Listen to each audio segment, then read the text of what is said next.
Tell me why the school fire alarm saves the day whenever you need it to. Like, bro, this is a true story. I walked into first period knowing I had a huge test. But I studied so everything was good, right? Wrong.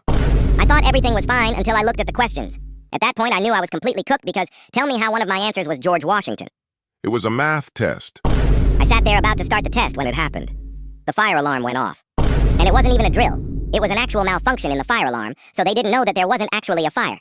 It was like you just summoned the bat signal and Batman showed up. Only it was daytime, and the superhero was the fire alarm. And when I tell you the fire alarm was glorious, I mean it. You would think that the fire alarm beeping would be annoying, but it was Music to my ears. When the whole class stood up and silently walked to the exit, we all looked at each other like the fire alarm was our savior. Once we were all outside, the whole class was whispering about how they would have absolutely annihilated their grades if they handed that test in. Eventually, we went back inside with 5 minutes left of class, and the teacher said, "All right, class. Unfortunately, the test will be postponed until next class." The whole class erupted in cheers, and the teacher just stared at us, not sure if they should be mad at us or join in on the cheering. The next class, I studied well enough to get a decent grade on the test, which made me permanently indebted to the fire alarm.